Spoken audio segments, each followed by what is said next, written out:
எடப்பாடி பழனிசாமி ஆளுநர்கிட்ட என்ன மனு கொடுத்தாருன்னு பாக்குறதுக்கு முன்னாடி தமிழ்நாட்டில் மிக முக்கியமான வழக்கு திருப்பரங்குன்ற வழக்கு. திருப்பரங்குன்றம் மலை மீது இருக்கிற தீபத்தூண்ல தீபத்தை ஏத்தலாம்னு சொல்லிட்டு ஜி.ஆர். சுவாமிநாதன் உத்தரவு கொடுத்திருந்தாரு, தீர்ப்பு வழங்கியிருந்தாரு. ஆனா தமிழ்நாடு அரசு நிறைவேற்றல. உச்சநீதிமன்றம் வரைக்கும் போயிருந்தாங்க. உச்சநீதிமன்றம் அந்த வழக்கை திருப்பி தமிழ்நாட்டுக்கு அனுப்பி விட்டுட்டாங்க. இன்னைக்கு மதுரை உயர்நீதிமன்ற மதுரை கிளையில 2 அமர்வு நீதிபதிகள் விசாரிச்சாங்க. விசாரிச்சு தீர்ப்பு கொடுத்துருக்காங்க. தனி நீதிபதி கொடுத்த தீர்ப்பு, அதாவது ஜி.ஆர். சுவாமிநாதன் கொடுத்த தீர்ப்புங்கிறது செல்லும். முதல் பாயிண்ட் அதுதான். தீபத்தூண்ல தீபத்தை ஏத்தலாம். ஏதாவது இடையூறு இருந்துச்சு அப்படின்னா, தர்காவுக்கு பக்கத்துல தீபத்தூண் இருக்கிறது ஏதாவது இடையூறு இருந்துச்சு அப்படின்னா வேறு பக்கம் மாத்துறதுக்கு தமிழ்நாடு அரசு பரிசீலனை பண்ணலாம்ங்கிறதையும் சொல்லியிருக்காங்க. இதுல தமிழ்நாடு அரசு வாதம்ங்கிறது ஏத்துக்க முடியாதா இருக்கு அப்படிங்கிறதையும் குறிப்பிட்டு தீர்ப்பு கொடுத்தாச்சு. இப்ப நயினார் நாகேந்திரன் உடனே கிளம்பி வந்துட்டார். அவரு பாருங்க, ஆரம்பத்திலேருந்தே இதான் நாங்க சொல்லிக்கிட்டு இருக்கோம். ஆனாவுன்னா திமுக அரசு நீதிமன்றத்தை போய் நாடுறாங்க. இந்த விஷயத்திலேயாவது அரசியல் பண்ணாம இருக்கணும் திமுக அரசு அப்படின்லாம் குறிப்பிட்டிருக்காரு அவரு.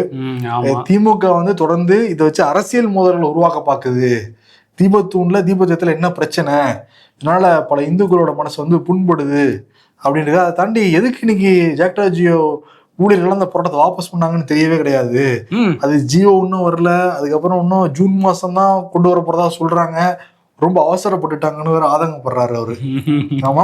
ஆனா இந்த தீர்ப்புக்கு தமிழ்நாடு முழுக்க இருக்கிற பாஜக பிரமுகர்கள், எச் ராஜா இன்னைக்கு பட்டாசு வெடிச்சாப்புல, சரவடி கொளுத்தி விட்டாப்புல. இன்னொரு பக்கம் தமிழிசை சவுந்தரராஜன் தமிழ்நாடு அரசு மன்னிப்பு கேட்கணும் அப்படின்லாம் பேசிக்கிட்டு இருக்காங்க. தமிழ்நாட்டுடைய பாஜக மேலிட பொறுப்பாளர் பியூஷ் கோயல் இது தீபத்தூண்ல தீபத்தை ஏத்துனது நம்ம கிடைச்ச ஒரு வெற்றி. தமிழ்நாடு அரசு இனிமேலாவது நீதிமன்றத்தை செயல்படுத்தணும்னு கோரிக்கை வச்சிருக்காரு. பிஜேபி காரங்க ரொம்ப கொண்டாட்டமா இருக்காங்கப்பா. நீதி வென்றது அப்படின்னு சொல்லி அவங்க ரொம்ப ஹாப்பியா இருக்காங்க. அதுவும் சட்டம் ஒழுங்க காரணம் காட்டி இந்த மாதிரிலாம் பண்ணக்கூடாதுன்னு ஒரு தமிழ்நாடு அரசுக்கு ஒரு கொட்டு வச்ச மாதிரி நீதிமன்றம் ஒரு இது சொல்லியிருக்காங்க. அதை பிடிச்சிட்டு இன்னைக்கு பாஜக காரங்கெல்லாம் இவங்க தான் சட்டம் ஒழுங்கு பிரச்சனையை கிரியேட் பண்ணியிருக்காங்கன்னு சொல்லி அதை பிரச்சாரம் பண்ணிட்டு இருக்காங்க.